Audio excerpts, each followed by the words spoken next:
11 lawyers failed, but a janitor solved it in seconds, and the millionaire CEO froze in shock. Hello everyone. Before we begin today's video, I need your help. We've noticed that the channel is losing traction, and subscribing is one of the best ways you can help us. It's quick, free, and allows us to continue bringing you great content. Your support means everything. Let's keep this channel growing collectively. Thank you very much. Now, let's return to our main character. The boardroom on the 40th floor of Hayes and Lee International was chaos. 11 lawyers in sharp suits spoke at once, their voices colliding into a wall of noise. Papers rustled, pens tapped, sweat gleamed on polished foreheads under the unforgiving white lights. And at the head of the table sat Damian Hayes, the millionaire CEO. His jaw was set like carved stone. His gray eyes narrowed as though they could slice through glass.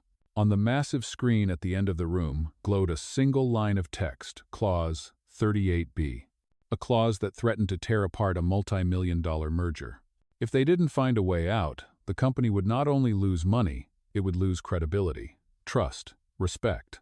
And to Damian Hayes, that was worse than bankruptcy. "This is a locked clause," one lawyer shouted. "No, it's airtight," another snapped. "Article 14 overrides it." "You're wrong, it's ironclad." The room was collapsing into itself. 11 men and women, all with Ivy League degrees and years of experience, unable to deliver a single solution. Damian pressed his fingers against his temple. The veins in his hands stood out, taut with restrained fury. "Harvard, Yale, Columbia," he muttered under his breath. "All of you? And this is what I get?" No one dared answer. The silence lasted 3 seconds. Then the arguing began again. The glass doors at the back of the boardroom slid open. No one noticed. A young woman pushed in a cleaning cart, the wheels squeaking against the marble floor. Her uniform was faded light blue, one sleeve slightly torn at the seam. She carried a mop, a rag, a bucket, half filled with soapy water. She was here to clean a coffee spill near the corner of the room. Her name was Lena Morales. And in that storm of suits and egos, she was invisible. Lena knelt down quietly, wiping the floor where someone had knocked over a glass. Above her head, the storm raged louder. "This is a legal bomb," one attorney cried. "There's no way around it. Clause 38B is locked forever." Lena glanced at the whiteboard, where words and notes were scribbled in angry red markers. She tilted her head, eyes scanning the lines like she was reading something familiar. Her mop paused mid-swipe. And then, almost casually, she said, "That doesn't look like a locked clause to me. More like it was written backward." The air snapped silent. It was as if someone had pulled the plug on the entire room. 11 heads turned in unison. So did Damian Hayes. His gray eyes landed on the janitor kneeling by the corner, her rag still damp in her hand. "What did you just say?" His voice was low, sharp, dangerous. Lena looked up, steady. "I said, it doesn't look locked. It was written backward. The logic contradicts itself." One lawyer scoffed. "Excuse me? This is a professional setting." Another muttered, "Who let the janitor speak?" But Damian's stare didn't move. He leaned forward, elbows on the polished mahogany table. "How would you know that?" Lena straightened, clutching her rag like a shield. "Because I read it. Section 38B violates Article 127 of the Federal Code. The structure depends on a conditional clause that doesn't hold." Dead silence. One of the attorneys laughed bitterly. "She's confusing legal terms. Ignore her." But Damian stood, slowly, deliberately. His footsteps echoed as he crossed the room. Every lawyer went quiet, watching him pass like soldiers awaiting judgment. He stopped 3 feet away from Lena. "Say that again." She swallowed, but her gaze didn't drop. "Clause 38B contradicts Article 127. That opens it up to interpretive ambiguity. If argued properly, it can be voided." Damian's eyes narrowed. "And how would you know about Article 127? Lena shifted, gripping the rag tighter. "Because I read about it in a book. At home. Civil and contract law." The room gasped. "A janitor quoting contract law?" One lawyer sneered. Another shook his head. "This is absurd." But Damian didn't move. "Did you study law?" he asked. Lena's voice lowered. 3 years. I was 1 semester from graduating. But life got in the way. My father got sick. Bills piled up. So I started working. Her eyes flicked to the mop, the bucket, the cart. And I never stopped reading. Just didn't get the degree. For the first time that morning, Damian Hayes didn't look furious. He looked intrigued. Repeat it, in detail. His command cut through the room like a blade. Every lawyer froze. Every gaze locked on Lena Morales. Her rag slipped slightly in her hand, damp water dripping onto the polished floor. She drew a breath, her heart pounding, and prepared to speak again. As the Millionaire CEO waited, his gray eyes fixed on her like she was the only person left in the world. Lena's hand trembled slightly as she let the rag fall into the bucket. Her pulse thundered in her ears. But her voice, when it came, was steady. Clause 38b contradicts Article 127. The phrasing creates interpretive ambiguity. If a competent judge reads it, the clause could be voided. The silence was so heavy it felt like glass about to shatter. One of the senior lawyers coughed, forcing a laugh. "This is ridiculous. Mr. Hayes, you're not seriously considering." "Shut up," Damian snapped. The words cut through the room. For the first time all morning, 11 lawyers fell completely silent. All eyes on Damian. All eyes on Lena. Damian's stare was relentless. "You?" Repeat the reasoning. Slowly, Lena's throat tightened, her palms damp. She glanced at the whiteboard again, scanning the scrawled red notes. "Clause 38b is structured backwards," she said carefully. "It depends on Section 14, but that section violates Article 127. That contradiction makes it invalid if challenged in court." One lawyer shot up from his chair. "That's not true. That's not how—" Lena cut him off, eyes steady. "Read the Garvin versus Dakota Energy case, 2019. The court dismissed a clause for the same structural flaw. It's almost identical." The air went cold. Damian's eyes flickered, recognition stirring. "Garvin versus Dakota," he muttered. He remembered. He had read that case, years ago. And she was right. The lawyers shifted uncomfortably, their suits suddenly too tight. "How do you even know that case?" Damian asked. Lena's voice softened. "Because I read it. At home. A professor in my neighborhood gave me a full set of civil and contract law books when I had to drop out. I read one chapter a night after putting my son to bed."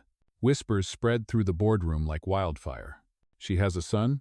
She reads law books at home? This is insane." But Damian's expression didn't change. He took a step closer, his shadow falling over her. "You read the entire Garvin case?" "Twice," Lena admitted. "And honestly, I would have ended it with a different citation." The final quote was weak. The lawyers froze. Who was this woman? Damian stared at her, something shifting in his gray eyes. For the first time in years, they weren't filled with judgment. They were curious, almost respectful. "Your name?" he demanded. "Lena. Lena Morales." Damian nodded once, as if committing it to memory. Then he turned. "Meeting adjourned," he said coldly. The lawyers erupted in protest. "What? Mr. Hayes? You can't take her word for this. She's a janitor, for God's sake." Damian silenced them with a glare that could cut steel. "I said adjourned." The words echoed like a gavel. Lena blinked, confused. "Wait, I didn't mean—" Damian looked at her directly. "Come with me." The words were not a request. He strode toward the glass doors without waiting to see if she followed. For a moment, she stood frozen, her mop leaning against the table, her bucket half full. Her whole world about to change.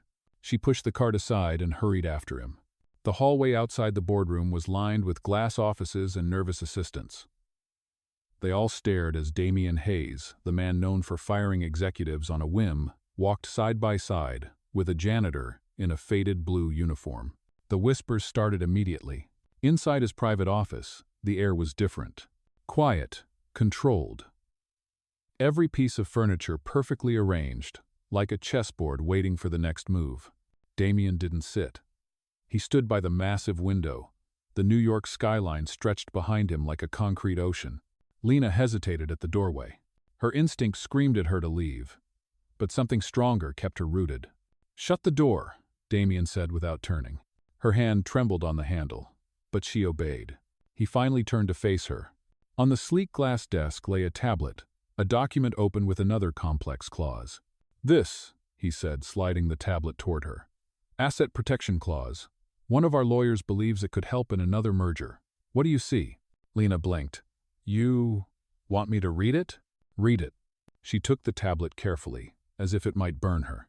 Her eyes scanned the text, line by line, the legal jargon rolling through her head like gears. When she finished, she set it down slowly.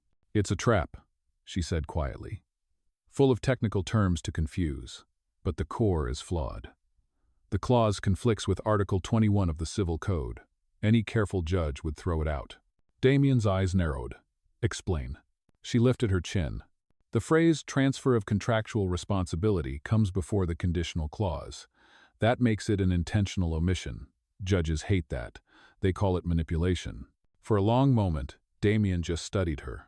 You memorize articles? She shook her head. Number, I understand the reasoning behind them. The number is just an address. The content is what matters. The silence was heavy. Then, slowly, Damien's lips twitched almost a smile, but not quite. He turned the tablet again, sliding to a new page. And this one? Lena scanned. Unilateral termination clause. That's been thrown out at least 3 times. Rowan versus Palms Trading. 2021. The side that included it lost. Damien's chest rose and fell. For the first time that morning, his expression cracked. A flicker of something human. Interest. Admiration. Or maybe hope. Outside, the skyline glowed in the winter light. Inside, a janitor in a faded blue uniform had just shaken the foundations of a billionaire's empire. And Damien Hayes knew one thing with certainty. This woman was no ordinary janitor. She was a storm waiting to be unleashed. News travels fast inside a glass tower. By the afternoon, the whispers had spread like wildfire. Employees in every department were talking about it. The janitor corrected the lawyers? She found the loophole in Clause 38B? No way, that can't be true. But it was. And within hours, it was everywhere. A leaked email. A text forwarded too many times. By evening, the business press had picked it up. Hayes and Lee merger nearly collapses, saved by a janitor? Billion-dollar company rescued by a woman with a mop. The headlines were brutal. Stock analysts whispered about instability. Competitors laughed. And Damien Hayes sat alone in his office, jaw tight, watching it all unfold. He should have been furious. A lifetime of reputation reduced to a meme. But instead, his thoughts kept circling back to Lena. The way she'd stood there, holding nothing but a rag, facing down 11 lawyers without flinching. The way she spoke with calm certainty, even when mocked. He couldn't shake it. The board of directors, however, had no such conflict. The emergency meeting was called at 8 a.m. sharp the next day. 12 men and women in tailored suits filled the mahogany table, their faces stiff with disapproval. Damien walked in, expression unreadable, Lena's words still echoing in his head. Mr. Hayes, the chairman began, voice clipped. This, janitor, has made us a laughingstock. She exposed your leadership to ridicule, another snapped. This could tank our stock if not handled properly. Damien's gaze swept the room. She saved the merger. A wave of scoffs. She humiliated this firm. She undermined our credibility. She's a liability. Finally, the chairman delivered the verdict. She must be dismissed immediately, quietly. Before this scandal grows. The words hit the table like a hammer. All eyes turned to Damien, waiting for his agreement. But Damien didn't answer. Instead, he leaned back, fingers tapping lightly on the arm of his chair.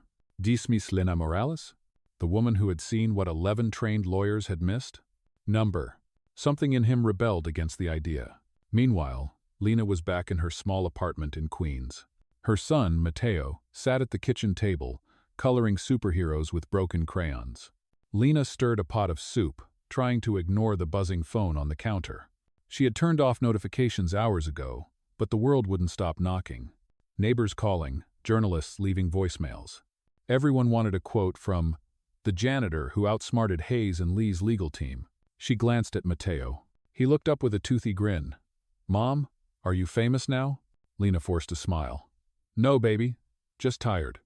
But inside, her chest ached with a storm of emotions. Fear, shame, pride. She hadn't wanted attention. She had only spoken the truth. And now that truth was consuming her life. Back at the skyscraper, the boardroom grew hotter with every passing second. One director slammed his fist. If you don't fire her, we will take this to the shareholders. Her presence undermines everything this company stands for. She must go." Damien finally spoke. His voice was calm, but there was steel in it. "Do any of you deny she was right?" The room fell into silence. Not one lawyer, not one director, could contradict her analysis. But pride is louder than reason. "She is not one of us," the chairman growled. "And she never will be." Later that evening, Damien found himself outside the janitor's break room. The smell of bleach and cheap coffee lingered in the air. Through the cracked door, he saw Lena folding cleaning rags, her hands moving methodically, like nothing had changed. But everything had. He stepped inside. She froze, rag in hand. "Mr. Hayes?" Damien's eyes locked on hers. "They want me to fire you." Her chest tightened. "I figured." He took a step closer. "But I won't. Not yet." Her brows knit. "Why?" Damien's voice was low. "Because I don't think you belong with a mop in your hands." Her throat tightened. "With respect, that's all I've got." "No," he said firmly. "What you've got is a mind sharper than the lawyers I pay millions to." Her eyes flickered with something she hadn't let herself feel in years. Hope. But hope has enemies.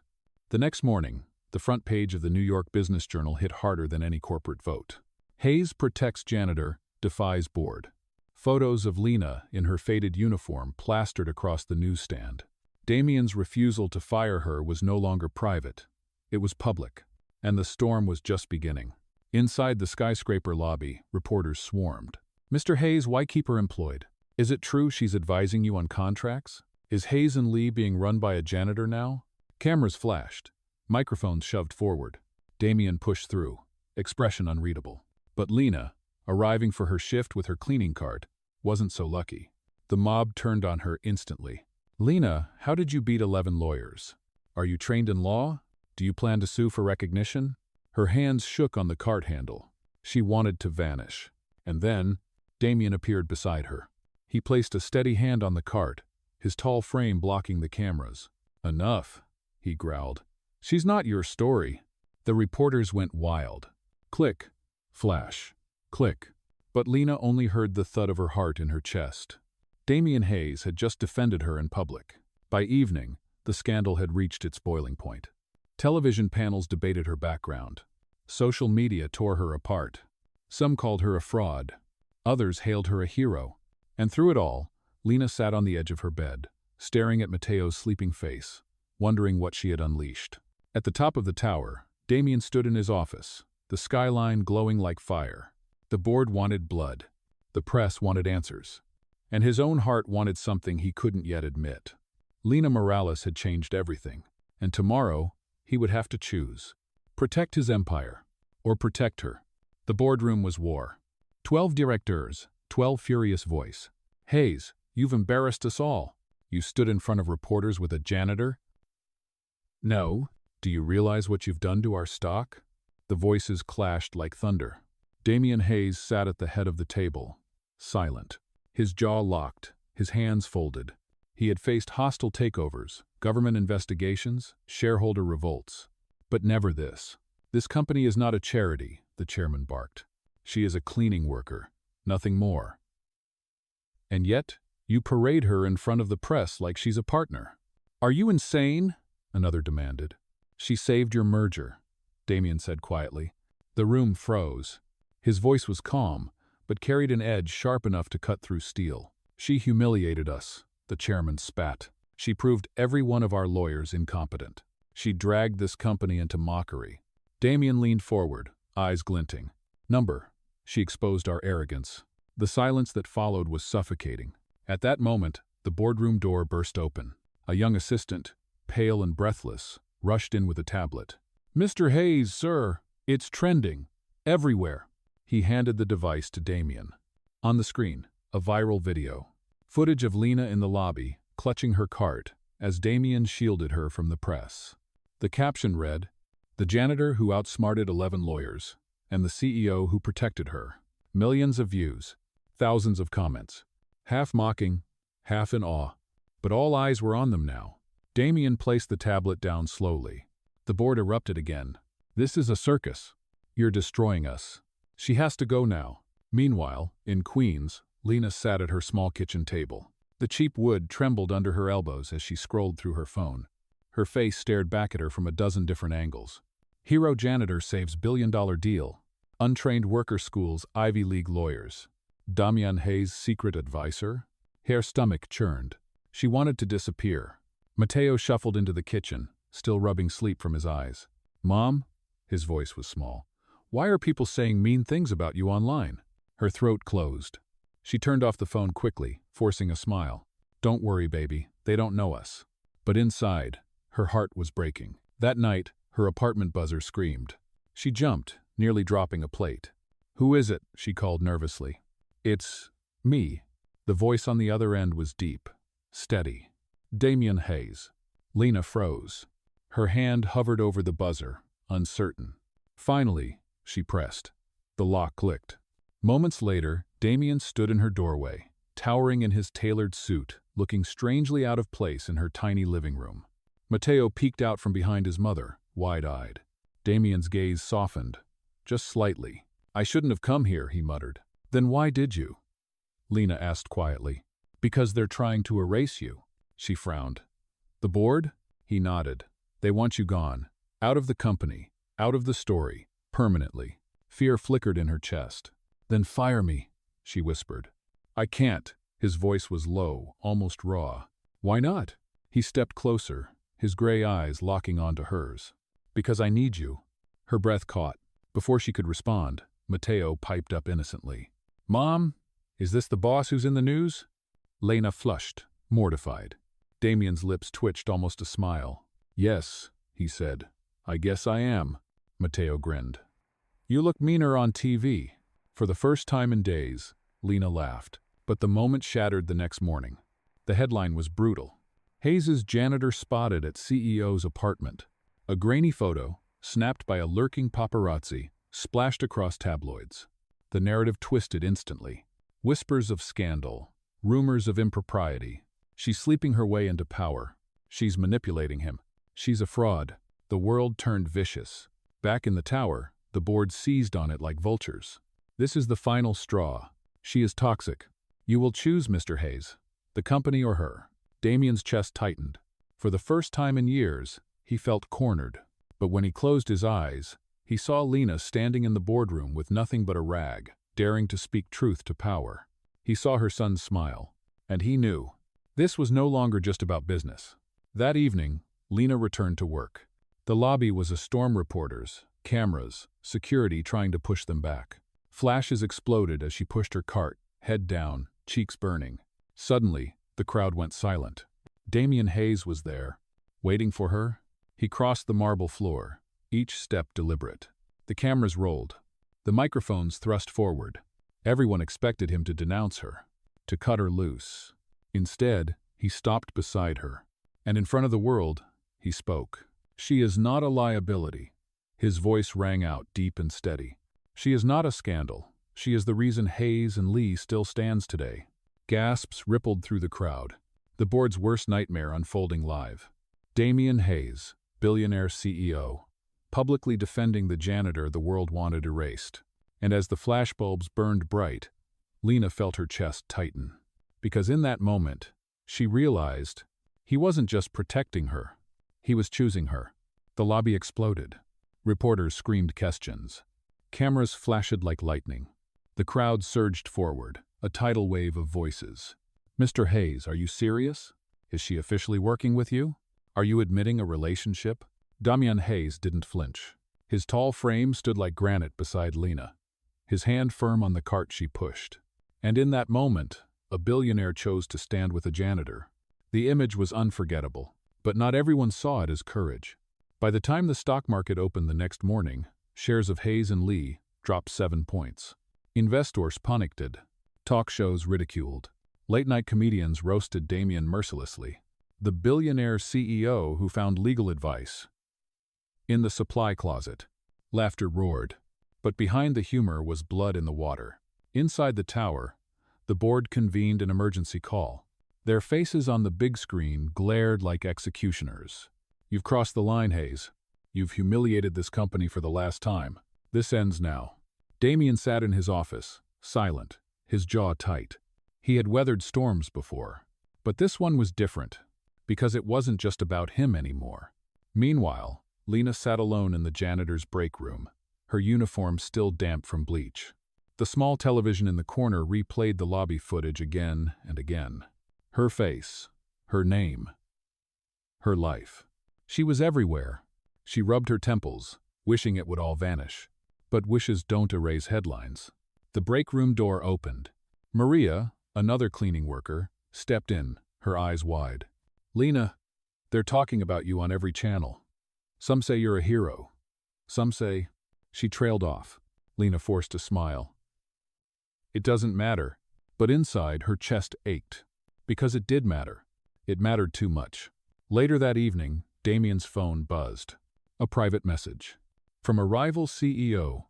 It was short, cruel, and to the point. "A janitor for a lawyer? You've lost your mind. And soon, your company." Damien stared at the screen, his knuckles whitening around the phone. But instead of anger, he felt something unexpected clarity. He was no longer fighting for reputation. He was fighting for her. The following morning, Lena was summoned upstairs. Her heart pounded as she entered the top floor. The hallway gleamed with glass and steel, a world she didn't belong in. At the end, the door to Damien's office stood open. He was there, waiting, his suite perfect, his expression unreadable. "Sit," he said simply. She obeyed, perching nervously on the edge of a leather chair. For a long moment, neither spoke. Finally, Damien leaned forward. "They want me to fire you." Her stomach dropped. "I know. They want me to discredit you, call you unstable, say you misunderstood the law." Her throat tightened. "And will you?" she whispered. Damien's eyes locked onto hers. "Number." The word hung in the air, heavy and final. Lena swallowed hard, her chest twisting. "You don't have to protect me," she said softly. "This is your empire. I'm no one." He leaned closer. "You're not no one." Her breath caught. But before either could say more, the office phone buzzed. Damien snatched it up. His assistant's frantic voice spilled out. "Sir, it's chaos. Shareholders are threatening a vote. They want you out." Damien's yaw clenched. A lifetime of power, of control, slipping away. Because of her. Or maybe, because of the truth she carried. That night, television screens across America lit up with breaking news. Shareholder revolt against Hayes. CEO faces ouster. Clips of Lena played on repeat. Commentators dissected every expression, every word she had spoken. Was she brilliant or manipulative? A savior or a scandal? The world couldn't decide. Back in Queens, Lena tucked Mateo into bed, his small arms wrapped around her neck. "Mom," he whispered sleepily, "why are people mad at you?" Her eyes stung. She kissed his forehead. "Because sometimes, baby, telling the truth makes people angry." He frowned. "But you were right." Her heart clenched. "Yes," she whispered. "But being right isn't always safe." The next morning, Damien walked into the boardroom like a man walking into battle. The directors were waiting. Their verdict was clear. This company cannot be led by a man who listens to janitors. "You've shamed us long enough. It's time." A document slid across the table. A resignation letter, already typed, already signed by them. They wanted him gone. For the first time in years, Damien Hayes felt the ground shift beneath his feet. He could fight. He could cling to power. But one thought echoed louder than the rest. Lena. Her voice. Her courage. Her son. And he knew. The battle ahead wasn't just about a company. It was about who he was willing to be. As the board demanded his decision, Damien's phone buzzed again. A text. From Lena. 4 words that made his heart stop. "Don't fight for me." He closed his eyes, the weight of the world pressing down. And when he opened them, he spoke. "You want me out?" His voice was low, steady. "Then understand this. I won't leave quietly. If I go, the world will know the truth. Every mistake, every cover-up, every arrogance you tried to bury." The room froze. The board hadn't expected war. But war had just begun. The threat hung in the air like smoke. A resignation letter slid across polished wood. The board stared at Damien like he was already gone. He didn't pick up the paper. He didn't blink. He just said, "If I go, the truth goes with me." No one moved. Downstairs, elevators sighed open and closed. Employees paused, mid-email, mid-coffee, mid-breath. The lobby screens replayed the moment he stood beside the janitor. Public courage. Private consequences. Lena wiped down a chrome counter that didn't need wiping. Her hands needed something to do. Anything to keep them from shaking. Maria leaned in the doorway, voice low. "You should go home." Lena managed a thin smile. Home is where the headlines followed me. On the 40th floor, Damien stood at the window like a statue. Gray morning, gray glass, gray suit. Inside, everything felt loud. His phone buzzed again. Shareholders, attorneys, journalists, old friends, who suddenly remembered his number. He ignored them all. A new text glowed on the screen. "Don't fight for me." 4 words. Her number.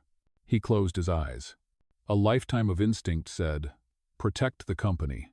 Something new said, "Protect her." He wasn't sure which one would destroy him faster. By noon, the board called a special session. Emergency vote. Majority required. They had the numbers. They always had the numbers. Before the meeting, HR reached the janitor's floor. A woman in a neat blazer, an envelope in her hand, compassion rehearsed in the mirror. "Miss Morales, we're restructuring. For your safety. For everyone's. If you sign here, we can process severance today." Lena stared at the line where her name would go. Her throat hurt. "Can I think for a minute?" The HR rep nodded, grateful to escape the room's heavy air. "I'll be down the hall." Lena sat at the little break room table where the coffee machine always leaked. She looked at the form, at the cheap pen, at her reflection in the microwave door. Then she stood. Not to run, to clean. The legal floor's copy room still smelled like hot toner. Boxes stacked high. Printer lights blinking like tired eyes. She rolled her card in, the wheels squeaking. On the table, recycling trays, shredded strips, a half-full bin of confidential that no one had cared enough to lock. She shouldn't look, but she was the one who always looked. She pulled out a crumpled draft with red markup. Clause 38B glared back at her in track change scars. Her eyes traced the footer. Template. Renshaw sample. Internal use. Origin, Randall Kessler, LLP. Prepared for, she stopped breathing. Randall Kessler also advised the rival group during preliminary talks. That was public record. Old headlines. Familiar names. Her fingers tightened on the page. She turned another sheet. A sticky note clung to the margin, curling at the edges. Run this version by AP before final. He wants their language intact. AP. She didn't know the board's initials, not all of them, but she knew how secrets look when people think no one is watching. She slid the pages under her uniform. Into the inner pocket she stitched herself.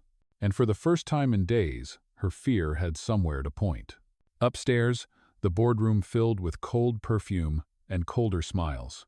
The chairman spoke first, voice smoothed by decades of power. "Mr. Hayes, for the good of the company, for the good of yourselves," Damien cut in. The chairman's jaw tightened. "We will proceed with the vote." Damien's phone buzzed. Another message. This time, from an unknown number. A photo grainy but clear enough. A copy room table. A footer. A firm's name. Then Lena's text followed. Fast. "I found drafts. Not ours. Printer on 38. I'm coming up." He stood so quickly, his chair scraped the floor. The board bristled. "Sit down." He didn't. Not yet. Elevators hummed. Lena pressed her palm flat against her pocket, feeling the paper like a heartbeat. Maria met her at the doors, eyes wet. "You okay?" "Number. But maybe we will be." The doors closed. Lena watched the numbers climb. Security waited outside the boardroom. Corporate black suits. Hard faces with soft eyes. They knew her now. Everyone did. "Miss Morales," one murmured, almost kind. "You can't go in there." "I know," she said, voice calm in a way that surprised her. "Then don't make us—" "It's okay," she said. "I'm here to clean something else." She knocked once. Then pushed the door. 12 heads turned. Damien's eyes found her first. A question, a warning, a thank you, all in one look. The chairman rose halfway, outrage polishing his tone. "This is a closed session." Damien's voice cut clean. "Then open it." No one breathed. "Let her speak," he added. "If you can stand the sound of the truth." Lena stepped forward. The table looked like a lake of dark wood. Her faded blue uniform felt louder than any dress. She placed the papers on the center line where power usually shook hands. "Your problem wasn't just the clause," she said softly. "It was where it came from." A director laughed under his breath. "What kinkos?" She didn't flinch. "From a firm that also advised our counterpart, Randall Kessler. The draft is theirs." Silence crawled over the room. She slid the sticky note forward. Someone inside asked to keep their language intact. Initials AP. The note says to run it by him before final. A man at the far end shifted in his chair. His cufflink clicked against the glass water. Damien's gaze snapped to him. "Alan Pierce," he said, voice quiet. "Vice Chair. Deal Committee. Old money. Older grudges." The room changed temperature. Pierce's smile didn't reach his eyes. "That is a very serious accusation based on trash. Where good secrets go to hide," Lena said. Pierce leaned back. "Even if some template was reviewed, it means nothing. Legal cross-pollination happens. Your janitor is out of her depth." Damien's jaw flexed. "Don't talk to her like that." "Then stop bringing her into rooms she doesn't belong," Pierce snapped. His mask finally slipped. The chairman found his composure again. "Enough, Miss Morales. Thank you for your concern. Security will escort you back downstairs." "No," Damien said, not loud but immovable. "She stays." A director scoffed. "On what basis?" "On the basis that she saved this company once, and may have just shown you how it nearly got sold from the inside." The boardroom flinched. Pierce spread his hands, faux reasonable. "This is ridiculous. We have a vote to conduct." "Before you vote," Lena said, heart pounding, "you should see the footer, and the version history, and the email chain copied to Randall Kessler at midnight from a private account." Every face turned to her. "How would you?" "I clean the copy room at 5 a.m., she said simply. "And sometimes people print what they don't want to admit they sent." She looked at Pierce. He finally looked away. The chairman cleared his throat, searching for purchase in a room where the floor had tilted. "You are alleging misconduct, Miss Morales. That requires evidence, and counsel, and a process." "Then start the process," Damien said. "Now. We will not be bullied." "Nor bought," he replied. The word hung there, pointed as a knife. Security shifted at the door. HR hovered behind them, clutching the severance envelope like a white flag. Lena's phone buzzed in her pocket. She ignored it. Her eyes were on the paper. On the note. On the man who wouldn't meet her gaze. The chairman tried to gather the room back into his hands. "Vote," he ordered, knuckles whitening. "On the motion to remove Mr. Hayes." Damien stood straight, gray eyes cold and clear. "If you vote without investigating what she put on this table," he said, "you're voting to bury the truth, and I will not let you do it quietly." He reached into his jacket and set his own phone down beside the papers. A red dot glowed on the screen. The board stilled. "Is that live?" he said. "To counsel, and to 3 major shareholders who asked to hear how their company is run." Pierce slammed his palm on the table. "You can't." "Transparency," Damien said. "Something new for this room." Lena didn't breathe. She hadn't expected this. He was burning bridges while still standing on them. The chairman's voice broke on the edges of his calm.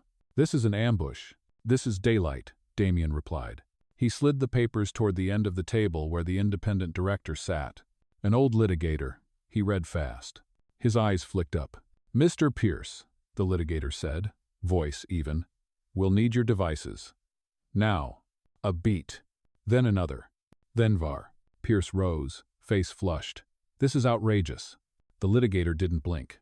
"Outrageous would be a dual representation that compromised our bargaining position and a director steering us into it. You have nothing." "We have enough to ask the right questions," Damien said. "And enough people hearing me ask them." The red dot blinked like a heartbeat. Lena's hands were cold. She pressed them together to keep from shaking. This was bigger than her now. Bigger than mops and clauses and a little apartment in Queens. But it had started with a rag in her hand and a sentence no one wanted to hear. She swallowed, and stood a little taller. The chairman found the gavel he never needed until today. "Recess," he declared, 15 minutes. No one moved. Now. Chairs scraped. Papers slid. Phones lit up like a city at night. Security opened the door to a hallway, suddenly too narrow for all the power trying to squeeze through. Damien didn't leave. Neither did Lena.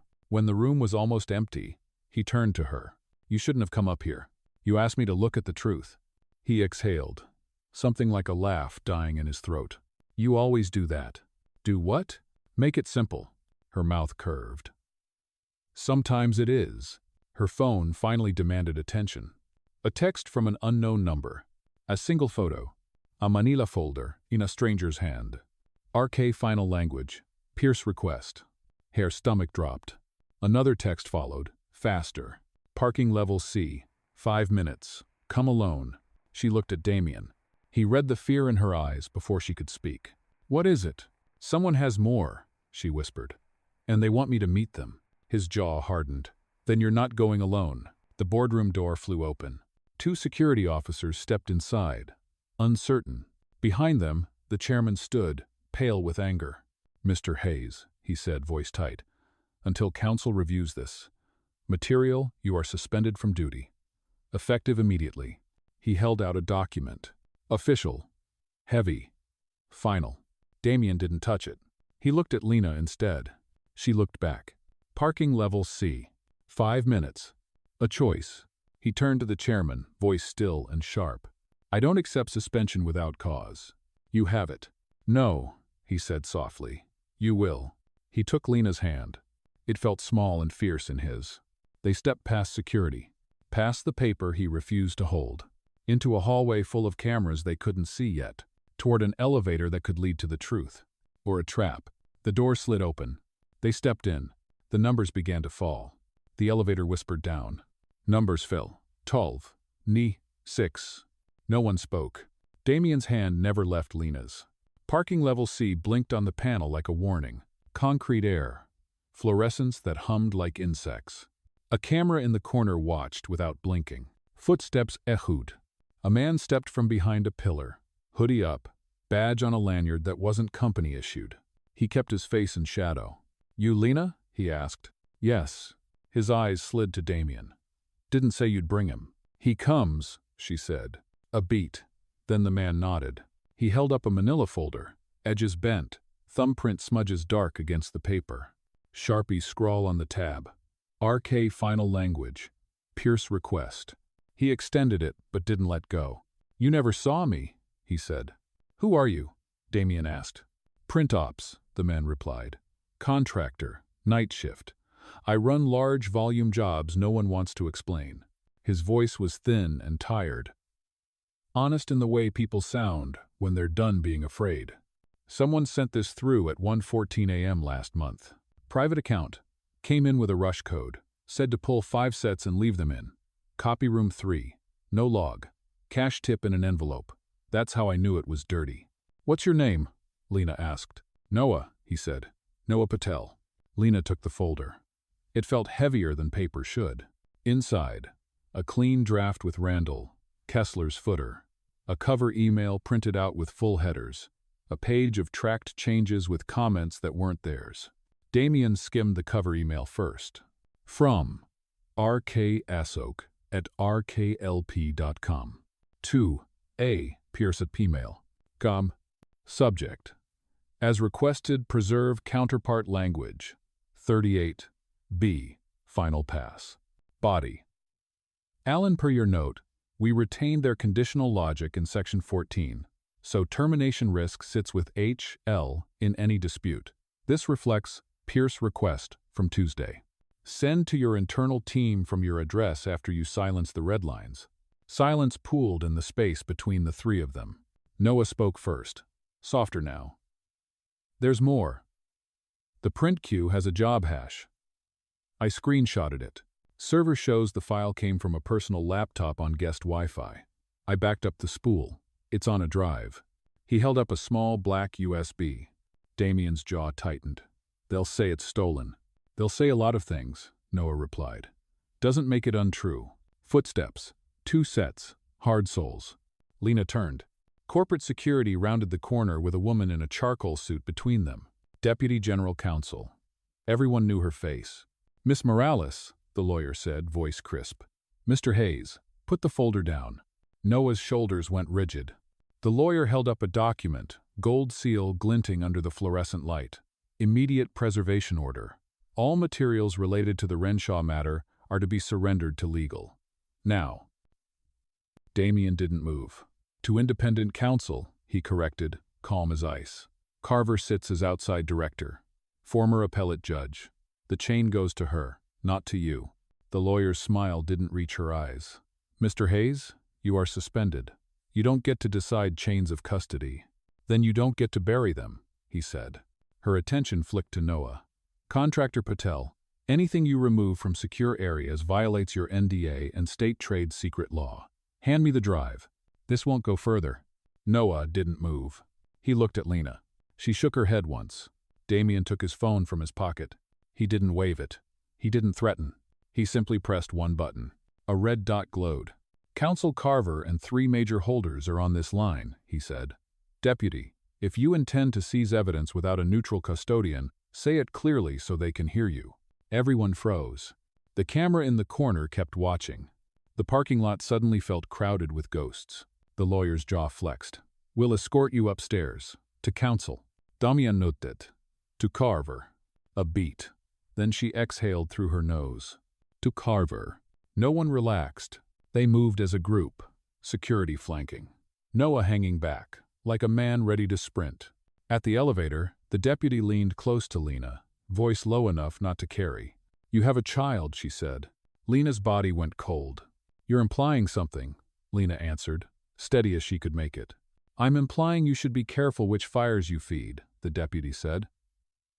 They keep burning after you go to bed. Lena met her gaze. Then stop lighting them. The deputy blinked. For a second, a human being looked back. Then the doors opened and everyone remembered their jobs. They didn't ride up. They rode down. Basement conference rooms. Cinderblock walls. The kind of quiet that isn't peace.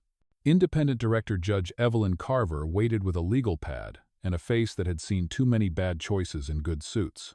She didn't shake hands. She didn't smile. She pointed to chairs and said, talk. Noah breathed out like he'd been holding air for a month.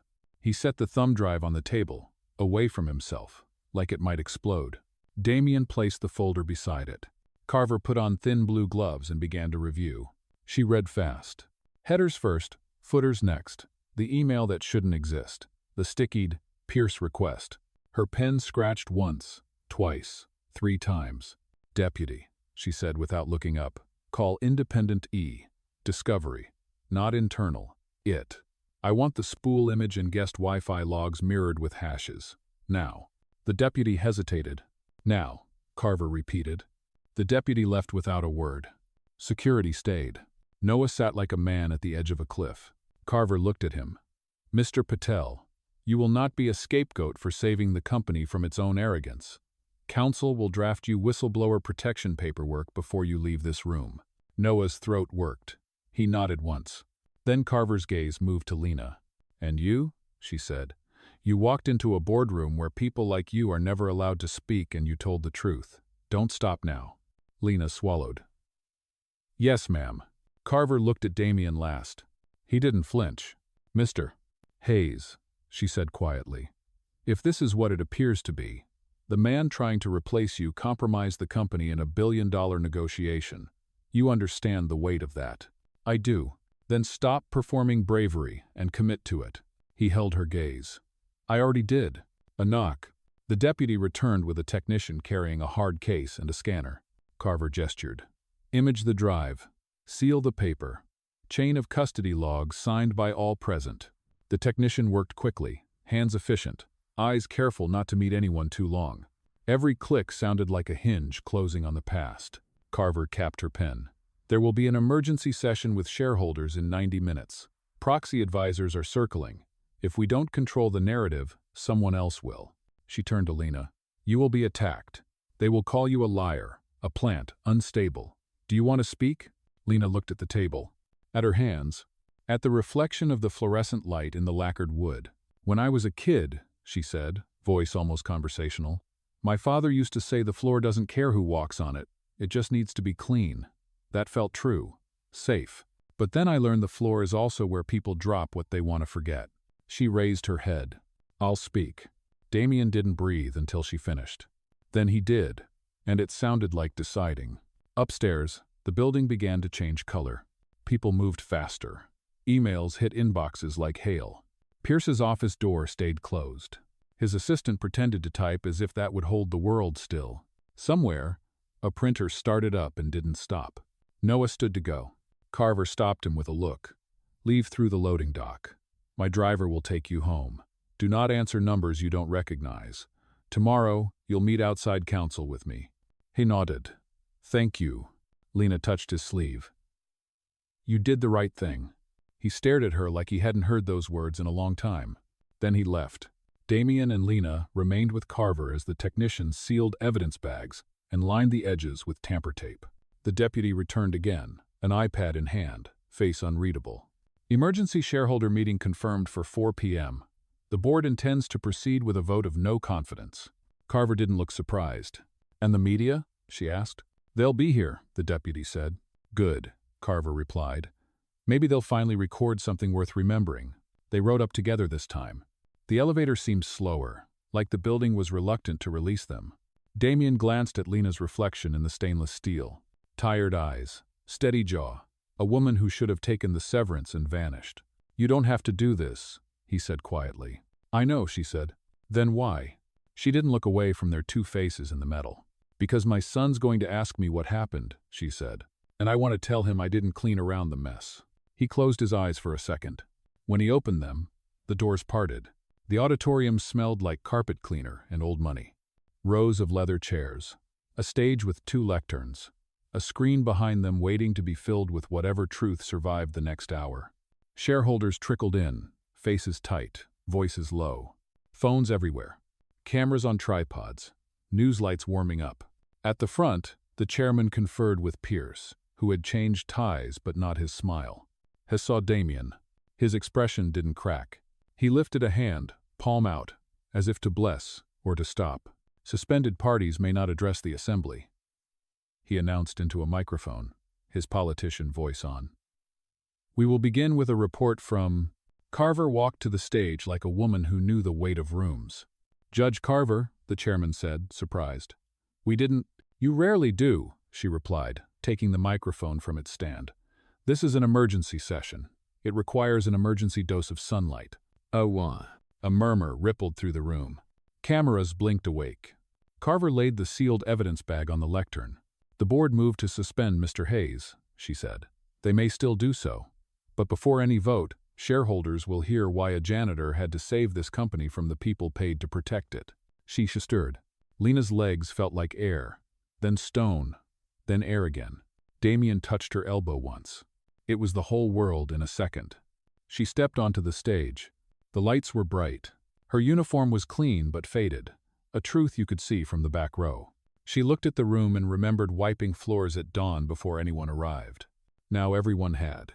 She took the microphone. The room forgot to breathe. "I'm Lena Morales," she said. "I clean your offices. I pick up what you drop. I hear what you think no one hears." One sentence, then another. "I was taught not to interrupt," she continued. But the mess was getting bigger. She told them about Clause 38B. About Article 127. About a structure that breaks under its own weight. She did not brag. She did not tremble. She spoke like she was reading labels out loud so no one would be surprised by the ingredients. Then she said the name, Randall Kessler, and the room changed shape. On the side aisle, Pierce rose, voice smooth. "With respect, this is slander. We consult with many firms." Carver's gavel. Where had the gavel come from? Hit the wood once. "You will not interrupt a witness." Le 91. The 1:14 a.m. print job. The guest Wi-Fi. The sticky note Pierce request. The email header. Finally, she pointed to the sealed bag. "That's the envelope a contractor didn't throw away," she said. "Because some people still know the difference between cleaning up and covering up." Silence. Then cameras clicked like rain. The chairman leaned into his mic, color draining. "These are serious allegations. We will consider them with gravity. For now, we must proceed with—" "Proceed with this," Carver said sharply. She tapped the bag. "A motion to appoint an independent special committee with full subpoena power, and to delay any vote on leadership until the committee reports." Murmurs swelled, hands lifted with proxies. Pierce's smile finally wavered. Outrageous, he hissed. You'll burn the company to save your pride. Better pride than rot, Carver said. Damien hadn't said a word.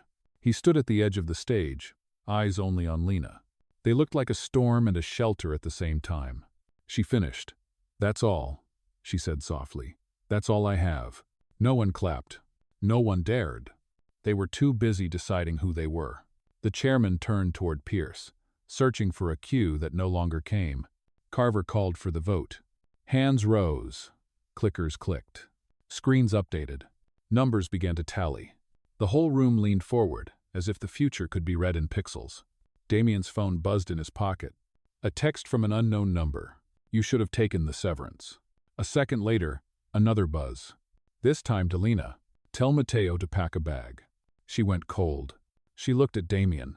He read her face and understood, without words. His hand found hers again. On the screen, the numbers kept climbing. The room watched the count. They didn't see the two men in plain suits slip through the side door and take up positions by the exit. They didn't see the deputy re-enter with a white face and a whisper for Carver. They didn't see the shadow moving under the stage where the cables ran. They only heard Carver's voice as it broke across the silence. The motion. She stopped, looked down at the paper the deputy had slipped her, then back up. Her eyes found Damien, found Lena. They told the truth before her mouth did. Has unexpected opposition, she said, voice tight. A block of shares just flipped. The screen blinked. Numbers reversed. Lena's phone buzzed again. Last chance to be quiet. She squeezed Damien's hand until her knuckles went white. He squeezed back. The light burned hotter. The room held its breath. And the count, relentless, moved toward a decision that would either save them or erase them. The numbers froze. The screen glowed, red votes shifting against them. Gasps rippled through the auditorium. Damien's chest tightened like a fist was around his ribs. Lena's phone still buzzed in her pocket. She didn't need to read it again. Last chance to be quiet. Her throat burned. But she didn't sit down. Carver slammed the gavel. The tally isn't final. We'll reconvene in 10 minutes. The board erupted in whispers. Cameras flared. Reporters scribbled as though history was spilling onto their notepads.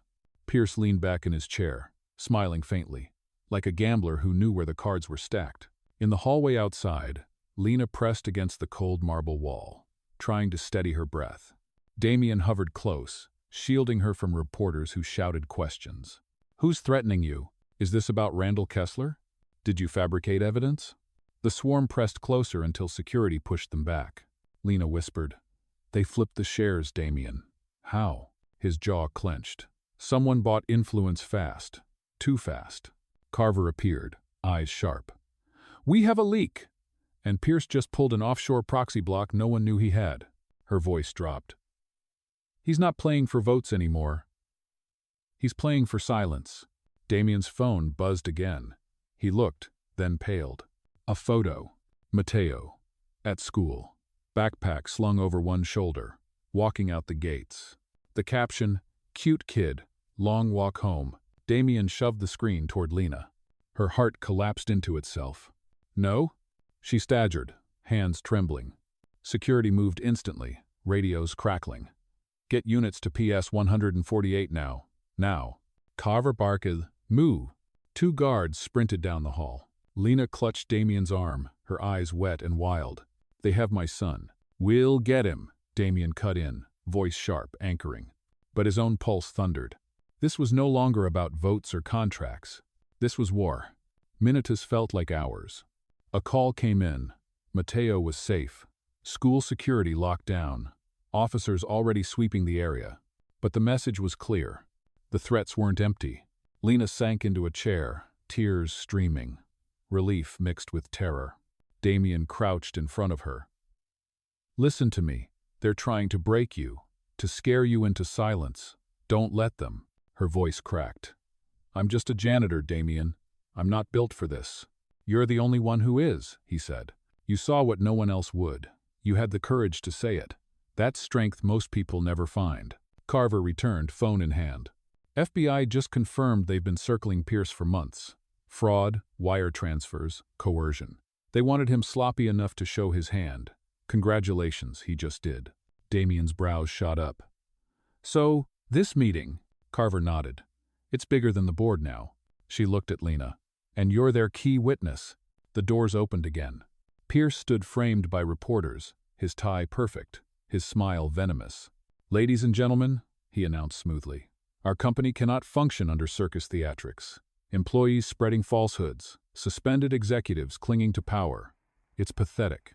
He gestured toward Lena, still seated, eyes swollen from tears. This, his voice cut like glass, is who you trust with billions in assets? The crowd murmured. Cameras zoomed in mercilessly. Lena stood. Her legs wobbled, but her voice didn't. I didn't ask for this, she said firmly. I didn't buy shares. I didn't play games. I cleaned your mess until I realized it wasn't dirt on the floor. It was corruption in your contracts. Gasps again. Reporters leaned forward. Pierce's smile thinned. Damien stepped up beside her. She's telling the truth, he said. I risked my seat because she risked her life. And now you all see what that costs. Carver added. And now federal agents will see it too. As if on cue, 2 plainclothes agents entered the hall, badges flashing. The room froze. Alan Pierce, one said. We need you to come with us. Pierce didn't flinch. He smoothed his cufflinks, turned to the cameras, and smiled wider. This is a misunderstanding, he declared. A political stunt. But the agents closed in. Handcuffs glinted under the lights. For the first time all day, Pierce's eyes flickered with something raw fear. The board sat stunned. Reporters shouted. Phones lit up with breaking news alerts. Lena exhaled like she'd been drowning. Damien reached for her hand, gripping it tight. But Carver leaned in and whispered, This isn't over. Pierce wasn't working alone. And the shares that flipped, those belonged to someone bigger. Her gaze darkened. Someone who isn't in this building yet. The lights in the auditorium buzzed louder. Outside, sirens wailed through Manhattan streets. Lena's phone buzzed once more. A new message. No words. Just a live video feed. Mateo. Sleeping in his bed at home. The camera lingered too long, then went black. Lena's stomach turned to stone. Damien, she whispered. They're still watching us. The air in the auditorium was thick, like everyone had swallowed smoke. Pierce was gone. Escorted by agents, his smile finally stripped away. But the silence he left behind was worse than his arrogance. Lena still held her phone. The black screen burned into her palm. Mateo watched. Inside his own bedroom, her knees nearly buckled. Damien steadied her, whispering, Stay with me. Don't let them see fear. Carver's eyes never left the board table. The real puppeteer hasn't even spoken yet, she muttered. Then the chairman's phone buzzed. He glanced at the screen, went pale, and wordlessly passed it to Carver. She read. Her lips tightened. A name no one expected. She turned the phone for Damien and Lena to see. Victor Harrington. Not a lawyer. Not a board member. The reclusive billionaire who owned half the city's real estate and quietly held shares no one tracked. Gasps broke out as the side doors opened. A man in his 60s entered, tall, perfectly tailored, white hair slicked back like steel. His presence filled the room before he spoke. Victor Harrington didn't need cameras. He was the kind of man people already whispered about in private dinners, in Senate hearings, in boardroom corners. And now, he smiled at Lena. Impressive, he said softly. For a janitor. The board rose as if pulled by strings. Reporters surged forward, flashes popping. Damien stepped in front of Lena instinctively. But Harrington only tilted his head, amused. You thought Pierce was clever? Harrington asked, voice calm, cultured. Pierce was a pawn, disposable. I let him play until he got sloppy. But you, his eyes cut into Lena, you're inconvenient. Lena's heart hammered, but she stood her ground. I don't care who you are, she said. I care that you're afraid of the truth. For the first time, Harrington's smile thinned. Carver snapped. This is a shareholder meeting, not your theater, Harrington. But Harrington ignored her. He lifted his hand, and from the back of the room, 2 men in suits appeared. They didn't look like security. They looked like shadows with eyes. The agents who had taken Pierce stepped forward, hands on holsters. The tension was electric. For a second, Lena thought the room would erupt. Then Harrington chuckled, low and dangerous. No need for theatrics. Not yet. He raised his phone, pressed a button. The giant screen behind the stage flickered. Not numbers. Not votes. A live feed. Mateo, sleeping peacefully, then suddenly stirring, the camera panning as if someone were inside the room, standing at the foot of his bed. Lena gasped. No. Damien's fists curled so tight his knuckles turned white. The entire room erupted, reporters, shouting, flashes blinding, gasps echoing like thunder. Harrington let the feed play for 3 more seconds before cutting it. He tucked his phone back into his jacket. Now you understand, he said coolly. This company, this board, these contracts, they're not about money, they're about control, and control requires fear. His gaze returned to Lena. You've shown none. That makes you dangerous. Carver slammed the gavel. Enough. Federal jurisdiction has already attached. Anything you say here is admissible. Harrington smirked. Do you think the law touches me? His eyes glinted. I own the law. Lena's breath shook. Every instinct screamed at her to collapse, to hide. But she remembered Damien's words. Don't let them see fear. She straightened her shoulders. My son isn't your leverage, she said, voice trembling but clear. You can watch us, threaten us, flip votes, but you can't erase what's already written down. The truth is bigger than you. The room buzzed. Reporters leaned in, captivated. Harrington's jaw ticked, just barely. For the first time, the king looked unsettled. Damien stepped forward, his voice like steel. You wanted fear, Harrington? You'll get exposure instead. Every second of this meeting is streaming live. Every shareholder, every regulator, every journalist in this city. They all saw what you just did. A ripple of shock tore through the room. Cameras panned wildly. Reporters shouted. Lena blinked. Streaming live? She turned to Damien. He gave her a small, grim nod. I pressed record when this started. Harrington froze. For the first time, true anger cracked through his calm mask. You'll regret this, he hissed. Carver leaned forward, voice cutting like a blade. No, Mr. Harrington. You will. She raised her hand to the agents. Take his phone, secure the feed, and place him under protective hold until the DOJ reviews this footage. Gasps, shouts, chaos. The agents moved. Harrington didn't fight. He only smiled as the phone left his hand. You think you've won? He whispered to Lena as they cuffed him. This isn't checkmate. It's the opening move. Then he let them lead him away, still smiling. Silence swallowed the room. Reporters scrambled for exits, desperate to file breaking stories. Board members sat pale, shaken, rind. Carver looked at Lena. At this point, your testimony is the cornerstone. Without you, it collapses. Are you ready for what comes next? Lena's chest rose and fell. Her son's face burned in her mind. She wiped her eyes. Yes, she said. For Mateo. Damien put his hand on her shoulder, steady, unshakable. But his eyes carried a storm. Because he knew Harrington was right. This wasn't over. It had only just begun. Night fell on Manhattan like a velvet blade. The glass tower of Hayes and Lee still glowed. But inside, the air was scorched with whispers. Agents had taken Harrington away.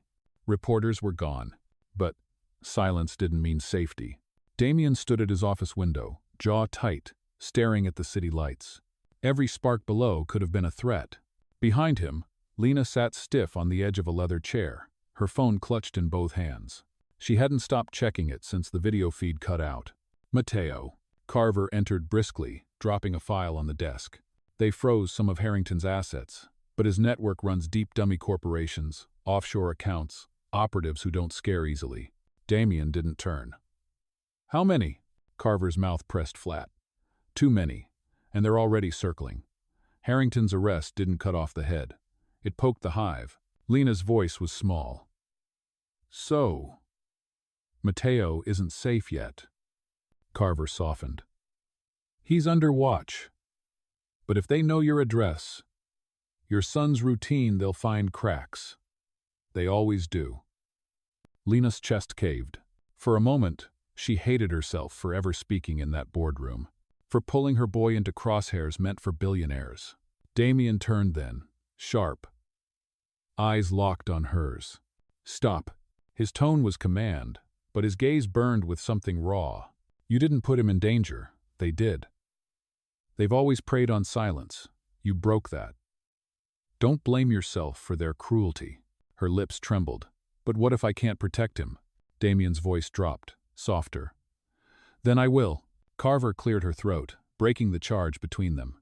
FBI wants formal testimony. Tomorrow morning. Lena, you'll be sworn in. Everything you've seen, every clause you flagged, it all becomes federal record. Lena's palms dampened. And if I make a mistake? Carver shook her head. Truth doesn't make mistakes. Lies do. That night, Damien insisted she and Matteo leave their apartment. Too exposed. They moved into a penthouse suite, under tight guard. Marble floors. City skyline. Luxury Lena never imagined touching. But none of it mattered, because Matteo wouldn't sleep. He curled against her side, whispering, "Mom, the shadows look like cameras." Her arms tightened around him, throat aching. How do you explain to a child that monsters don't hide under the bed? They wear suits and own skyscrapers? At 3 a.m., Lena finally dozed off in a chair beside his bed. Her phone buzzed. A message. From an unknown number. Testify tomorrow and you'll never see him again. Her blood froze. The phone slipped from her hands. Morning came in a blur.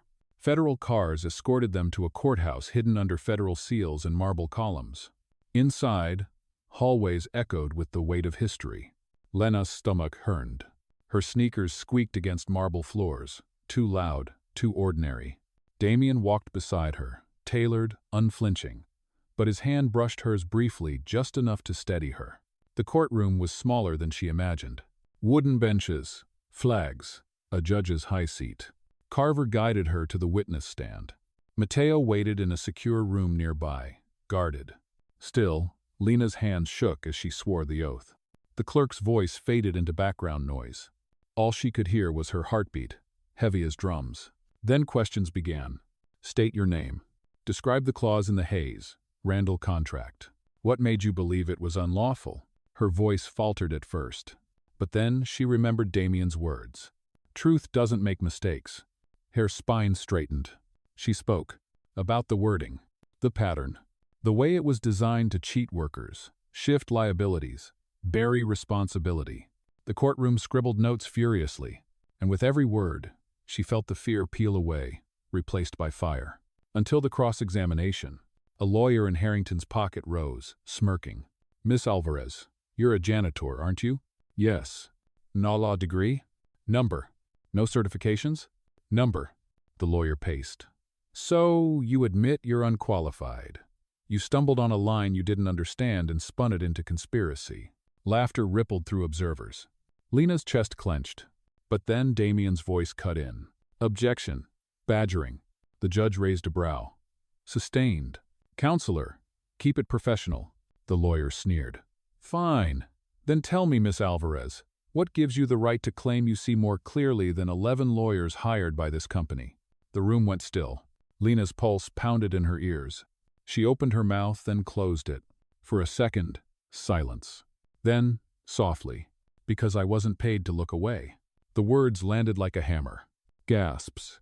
Pens froze mid-scribble. Even the judge blinked. The lawyer's smirk faltered. Damien's chest swelled with something fierce. Carver's lips twitched into the faintest grin. But before the moment could settle, the courtroom doors burst open. A marshal rushed in, pale. He whispered urgently to the judge. The judge's gavel slammed. Court adjourned immediately. Confusion erupted. Reporters shouted. Lawyers scrambled. Carver's face drained of color. She turned to Damien and Lena. Matteo's safe room was breached. The world tilted. Lena's scream tore from her throat. No. Damien grabbed her shoulders, eyes blazing. Then we move now. We don't let them win. And just like that, the trial wasn't about contracts anymore. It was about survival, and the boy who had become the heart of the war. The courthouse halls detonated with chaos. Marshals shouting, radios crackling, reporters surging forward, cameras swinging like weapons. Lena's chest seized. She couldn't breathe. Matteo. Carver's hand locked on her arm. Move. Damien barreled past, shoving through the throng, voice a razor. Where's the breach? Hower. A marshal barked back. Service entrance. 2 men. Uniform stolen. Kids gone. The words ripped through Lena like glass. Gone. Her knees buckled. But Damien caught her before she hit the marble. No, he said, steel and fire. Not gone. Not while I'm breathing. Outside, black SUVs roared to life. Sirens wailed. Damien shoved Lena into the back of one, slid in beside her. Carver barked orders into her radio. Lock down every bridge, every tunnel. Put their faces on every screen in this city. I want eyes on everything. But Lena's ears roared with only one sound, her son's cry in her memory. The SUV screeched into motion, weaving through downtown traffic. Damien's phone buzzed. A message. He held it so Lena could see. A photo. Matteo. In the back seat of a van, duct tape across his mouth, eyes wide with terror. Caption: You have 1 hour. Walk away from testimony, or he disappears. Lena's scream cracked the air. Stop the car! We have to! Damien gripped her wrists. Listen to me. Panicking won't save him. Focus. Her tears blurred everything. They'll kill him. Not if we're smarter. Not if we move first. Carver slammed her palm on the dash. Trace the signal. Now. But the tech team reported back within seconds. Burner phone. Pings bouncing. They're professionals. Damien's fist hit the seat. Of course they are. He turned to Lena, eyes blazing but calm, controlled. Tell me everything about Matteo's routine. Every shortcut he takes. Every landmark he loves. If they watched you this long, they'll use what's familiar to keep him quiet. Lena's voice shook as she listed them. The corner bodega, the old train yard, the park near our building. Oh, Damien's gaze locked on hers. The train yard. Cameras are blind there. That's where I'd hold him. The SUV swerved, tires screaming. Head to Queens, Damien ordered. Carver's voice crackled through the radio. Units en route. We'll meet you there. But Damien's jaw clenched. He whispered so only Lena could hear. They won't wait an hour. If we don't get there first, he's gone. The train yard loomed, rusted iron and weeds under flickering floodlights. The SUV slid to a stop. Damien yanked open the door. Stay here, he barked. No, Lena lunged after him. He's my son. I'm not sitting still while strangers. Her voice broke. While strangers touch him? Damien froze. His shoulders heaved once. Then he nodded. Stay close. Don't make a sound. They crept through shadows, hearts pounding. Chains clinked in the wind. Rats skittered across tracks. Then voices. 2 men by a van, doors cracked open. Lena saw the shape inside. Small, curled. Matteo. Her breath hitched so hard it burned. Damien's hand pressed firm against her shoulder, anchoring her. One chance, he whispered. Wait for my mark. The men laughed low, cruel. Boss says kids leverage. Don't rough him up too much. The other snorted. Doesn't matter. Mom folds, Dad folds, everyone folds. Rage detonated in Lena's veins. She nearly surged forward, but Damien's grip kept her rooted. Now, he hissed. It happened fast. Damien lunged from the shadows, slamming one guard against the van. The crack of bone, a grunt of pain. The second man spun, gun half raised. But Lena was already moving. Her hand snatched a rusted wrench from the ground. With every ounce of terror, fury, love in her body, she swung. The wrench smashed into his wrist. The gun clattered across concrete. Run! Damien shouted. Lena tore the fan door open. Matteo's eyes went wide, tears streaking his cheeks. She ripped the tape from his mouth. Mom! Her arms wrapped around him, fierce, trembling. I've got you, I've got you. But behind her, more footsteps thundered. Not 2 men, not 3, half a dozen. Floodlights snapped on, blinding. Voices barked orders. And from the shadows, a slow clap. Victor Harrington. Free. Smiling. I told you, he drawled. The arrest was an opening move. Damien froze, fury carving every line of his face. This ends tonight. Harrington's eyes glinted. Yes, it does. The men closed in, and Lena realized rescuing Matteo was only the beginning of the trap. The floodlights burned so bright, Lena could barely see. Her arms clutched Matteo so tight he whimpered, but she couldn't let go. Not now. Not when Victor Harrington himself stepped out of the shadows, free, composed, like he'd never worn handcuffs. Damien's fists curled at his sides. His voice was sharp, lethal. You were supposed to be in federal custody. Harrington chuckled. Supposed to be. Do you still believe institutions stronger than money? He spread his hands, mock saintly. Every man in uniform has a price. The ones who arrested me simply collected theirs. The truth slithered into Lena's veins like ice. Her trust in law, in protection, shattered with a single smirk. 6 men circled them, boots crunching gravel, weapons gleaming in the light. Trained, disciplined, predators. Damien's body shifted, sliding slightly in front of Lena and Mateo. "Stay behind me," he muttered. But Harrington's eyes danced. "Chivalrous, Damien, but pointless. This isn't about brute force. This is about leverage." He gestured lazily, and one of the men tossed a folder to the ground. Pages spilled, fluttering against the gravel. Contracts, emails, photos, evidence. "Every skeleton in this company," Harrington said smoothly. "Every dirty clause, every payoff, every deal that keeps shareholders fat while workers bleed. You wanted exposure? Go ahead, expose it all." Damien's jaw clenched. "Then why are we here?" Harrington's smile turned venomous. "Because exposure is useless if no one lives to tell the story." The circle closed. Guns rose. Lena's breath tore in her chest. She pressed Mateo's face into her shoulder. But Damien stepped forward, voice low, steady, like steel cutting glass. "You won't shoot her. You won't touch the boy." Harrington tilted his head. "Bold. Why not?" "Because you're addicted to power," Damien shot back. "Killing her ends the game. Keeping her afraid makes you king, and kings never gamble their crown." The words hung heavy. For a flicker, Harrington's smile faltered. Then chaos. A low rumble, tires skidding. SUVs burst through the far gate, headlights slicing the dark. Carver's voice bellowed through a megaphone. "Federal jurisdiction, Harrington. Drop your weapons." Red and blue lights strobed against rusted steel. Agent poured out, rifle raised. The yard exploded in shouts, curses, boots hammering gravel. Harrington's men spun, guns half raised. And Damien seized the chance. He lunged. A fist cracked against a jaw. Another guard went down hard. Lena, clutching Mateo, darted behind a stack of crates, her heart a drum in her throat.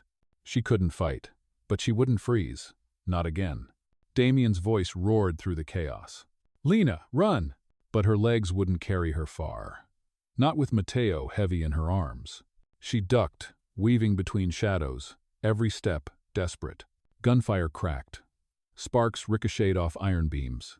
Agents shouted commands, storming the perimeter. Damien fought like a man possessed, every strike precise, brutal, unrelenting. But Harrington? Harrington simply stood still, untouched, his smile curling as men fell around him. He whispered into his phone. Calm, cold. And Lena realized with horror he didn't care about losing men. He had more. Everywhere. Then his eyes found hers. Even across chaos, the connection froze her. He lifted his phone slightly, just enough for her to see the glowing screen. A live feed. Another angle. Another location. Her apartment. The nursery. Empty. Her blood turned to stone. Mateo was here in her arms. But Harrington showed her a camera she'd never found. Inside her home. Inside her life. "You can't run," his voice carried across the din. "You can't hide. Every step you take, I see. Every breath you give that boy, I own." Damien roared, slamming another guard to the ground. But Harrington's smile only deepened. Agents closed in, shouting, surrounding. Yet Harrington raised his hands casually, surrendering without fear. "Take me again," he mocked. "Put me in a cell. I'll buy the keys by morning." Carver's jaw set like iron. Not this time. But Harrington's last glance at Lena hollowed her out. "This isn't about contracts anymore. This is about your son. And I never lose what I claim." The agents seized him, dragging him into custody once more. But Lena's heart knew the truth. This wasn't victory. This was warning. She clutched Mateo, rocking him, her tears hot against his hair. Her whispered vow barely reached her own ears.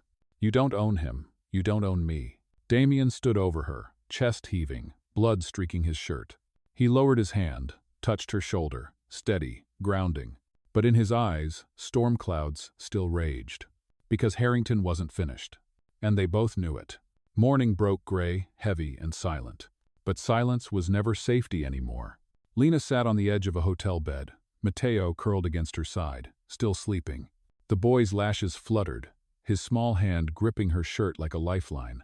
She hadn't slept at all. Every time she closed her eyes, she saw Harrington's smirk. She heard his voice echoing, "I never lose what I claim." Her stomach twisted. Even locked in federal custody again, he was right. He didn't need freedom to haunt them. Damien entered the suite quietly, but Lena still jumped. His shirt was clean now, pressed, but his face carried the same storm. He set a file on the table, thick, heavy, stuffed with evidence.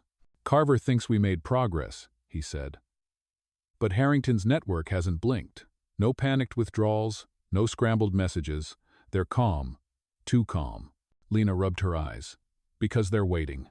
Damien nodded. "They're moving under the radar. He had cameras in your apartment, Lena. That wasn't intimidation. That was infrastructure. Years of planning." Her throat tightened. "So no matter where we go, they'll already be there," Damien finished. Mateo stirred, blinking up at them. "Mom, are we safe now?" The question ripped Lena apart. She smoothed his hair, forcing her voice steady. "Yes, baby, you're safe." But Damien's eyes met hers across the boy's head. No words, just the truth neither of them could say aloud. Later that day, they moved again, this time under deep cover. New identities, new transport, unmarked cars winding through back alleys. Federal agents split their convoy, scattering decoys across the city. Carver rode up front, jaw tight. "You'll testify again in 72 hours. No matter what happens, the Bureau won't back down. Harrington's empire bleeds when you speak." Lena's pulse thudded. "But Mateo," Carver's voice softened for the first time, "we'll guard him with our lives. But understand his safety is tied to your strength. The second you falter, Harrington wins." They arrived at a safe house, an old brownstone, quiet, curtains drawn. Inside, it smelled of dust and paint thinner, bare furniture. A place meant for hiding, not living. Mateo sat at the table, doodling on scrap paper with crayons. Lena watched him, heart aching. A child should draw superheroes, sunsets, happy things. But his paper filled with vans, men in dark suits, and a little boy crying. She turned away before the tears spilled. Damien approached her quietly. "You can't shield him from it forever, but you can show him you don't break. That matters more than pretending." His voice was steady, but his eyes raw, tired, gave him away. He wasn't just protecting her. He was holding himself together by threads. Lena's whisper slipped out. "Why are you doing this? You could walk away." Damien's answer was instant. "Because walking away means he wins, and I've lost enough battles to know I don't lose this one." That night, thunder rolled over the city. Lena sat awake on the couch, watching shadows shift across the safe house walls. Then buzz. Her phone lit up. Another unknown number. A video file. Hands shaking, she pressed play. The screen filled with faces, not strangers, workers. The janitors, receptionists, cafeteria staff she passed every day at the tower. All seated in a cold, dim warehouse. Terrified. A voice off camera, Harrington's poured through the speakers. "You think you're the only one who can fight for justice, Miss Alvarez? You're not. You're just the one they'll blame when all these people suffer for your defiance." The video ended. Her blood went cold. Damien found her frozen, phone in hand. He didn't need to ask. One look at her face, and he knew. "They're hostages," Lena whispered. "He's not after me anymore. He's after everyone like me." Damien's jaw flexed. "Then this isn't just a fight for your son anymore. It's a war for every worker he's ever crushed." Carver stormed in, having seen the same message. "Public trial isn't enough now. We need to dismantle his network piece by piece, quietly, surgically. That means going dark." Lena's voice cracked. "Going dark? What about Mateo?" Carver met her eyes.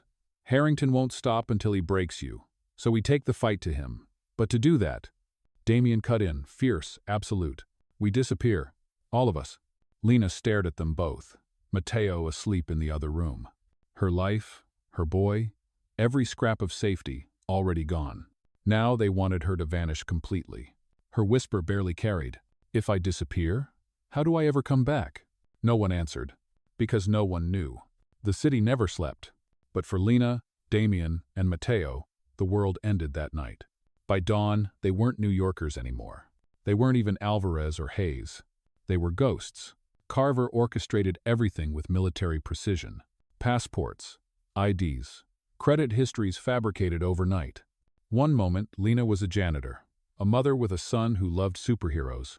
The next, she was Elena Cruz, a widow from Arizona with a boy named Matthew. Damien, stripped of his empire's glitter, became David Harlow, a low-profile consultant. No penthouses, no corner offices, just another man with a suitcase and shadows under his eyes. Lena studied the new names on their documents, her chest hollow. "They're not us," she whispered. Carver's reply was cold steel. "They're who you need to be if you want to survive." Their journey out of Manhattan was surgical. Agents split the convoy again, sending decoys across highways and tunnels. The real trio rode in the back of a nondescript delivery truck. Mateo huddled between his mother and Damien, rocking with every bump. Every turn felt like a chase. Every horn outside felt like pursuit. Lena gripped Mateo's hand so tight, her knuckles went white. He whispered, "Mom, are we running again?" Her throat locked, but Damien answered for her, voice steady. "No, buddy. We're moving forward." They surfaced hours later in a forgotten corner of Pennsylvania, a safe house buried in thick woods, the kind hunters once used. It was nothing like the city. New marble floors, new streetlights, new noise. Just the creak of trees and the hum of cicadas. For the first time in weeks, Lena breathed without sirens outside. But peace was an illusion, because she knew Harrington's reach didn't end at state lines. Inside, Carver spread maps across a rough wooden table. She circled locations in red ink shell companies, storage facilities, off-the-book offices linked to Harrington's empire. "This is how we bleed him," she said. "Not in court, not in the headlines. Quietly, piece by piece." Lena frowned. "But I'm not a fighter. I clean floors. I raise a son." Damien leaned forward, eyes burning. "And you see what lawyers miss. You cracked Harrington's code once. You can do it again. His empire is built on paper before it's built on muscle." Her pulse stuttered. Was that true? Or was she being dragged deeper into a war she couldn't escape? That night, Mateo slept on a cot, curled under a blanket. Lena sat near him, watching his chest rise and fall, praying for dreams without fear. Damien entered quietly, setting 2 mugs of instant coffee on the table. His shirt was wrinkled, his hair undone. He didn't look like the billionaire she'd once despised. He looked like a man stripped bare, driven by fire alone. "You should rest," he said softly. She shook her head. "I can't. Every time I close my eyes, I see him." Damien's gaze held hers. "Then don't close them, not yet. Keep them open, keep him safe." Their silence hummed with something unspoken, raw, dangerous. But the illusion shattered at dawn. A knock at the safe house door. 3 taps. Pause. 2 taps. The signal for friendly. Carver unlatched it. But the man who entered wasn't an agent. He wore a suit too sharp for the woods, shoes too polished for mud. His smile was thin, precise. "Good morning," he said smoothly. "My name doesn't matter, but my employer sent me with an offer." Damien stepped forward, body taut. "Harrington." The man's smile widened. "Smart. He says he admires your persistence. But persistence is expensive. And exhausting." He glanced at Lena, at Mateo asleep in the corner. "What if I told you this could end today? No more running, no more hiding. All it takes is silence." Lena's blood iced. "You mean stop testifying?" The man nodded politely. "Exactly. Testify, and you're hunted until the boy grows up without a mother. Stay silent, and you live. Simple. Isn't family worth more than justice?" Her knees weakened. For a split second, she imagined it. A quiet life in Arizona. A school for Mateo. A job. Any job. No shadows. No fear. Just peace. But then she remembered the video. Dozens of workers in a warehouse. Terrified faces staring back at her. If she stayed silent, Harrington owned them forever. Damien's voice cut the air. "Tell him Harrington's mistake was thinking silence is cheaper than truth." The messenger's smile cracked. "Careful. He doesn't forgive insults." Damien stepped closer, fury like a blade in his eyes. "Neither do I." The man slipped a card onto the table. A number. A deadline. "Think wisely. You have 48 hours. After that, his patience runs out." Then he vanished into the trees, leaving the safe house colder than before. Lena stared at the card, her hand trembling. 48 hours. A choice between safety and justice. She looked at Matteo, still sleeping peacefully, and she whispered, more to herself than anyone, if silence saves him, but damns everyone else, what kind of mother would that make me? Damien's gaze burned steady beside her. A dangerous one, the kind Harrington should fear. The card still lay on the table, white and sharp as a blade. 48 hours, a number meant to strangle, but Lena's hands no longer trembled. Something inside her had hardened overnight, like glass shattering and reforming into steel. She looked at Damien across the dim safe house. I'm not running anymore. I'm not bargaining with him. We end this. Damien's eyes narrowed, searching her face. No fear this time, only fire. Then we hit back, he said. Carver slammed a new folder down. Inside, maps, offshore accounts, shell corporations, spider, webbed across continents. Each line traced back to Harrington. We take down the money first, Carver said. Choke his empire at the throat. Without cash, his men scatter. He becomes just another criminal in a suit. Damien leaned over the table, voice low. And to drain him, we need access to his core ledger. The encrypted vault no one's ever cracked. Lena's breath caught. That's the file I saw the 111 lawyers couldn't decode. Damien met her eyes. And the one you opened in seconds. For hours, the safe house became a war room. Lena hunched over a battered laptop, fingers flying, recalling every code, every pattern, every anomaly she'd glimpsed in Harrington's files. Damien paced like a caged lion, every step vibrating with tension. Carver coordinated agents quietly, pulling strings, arranging silent strikes against Harrington's companies. The walls seemed to hum with urgency. Finally, Lena froze, eyes wide. She whispered, I'm in. Lines of numbers spilled across the screen.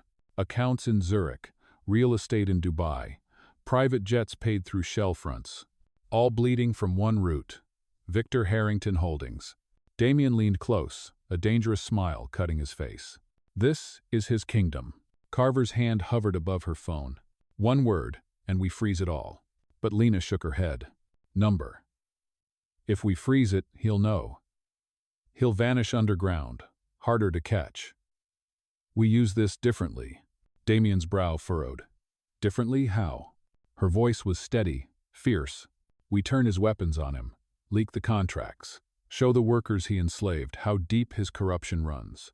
Expose him not to the law, he already owns that. Expose him to the people. Damien's eyes burned into hers, then softened. A slow nod.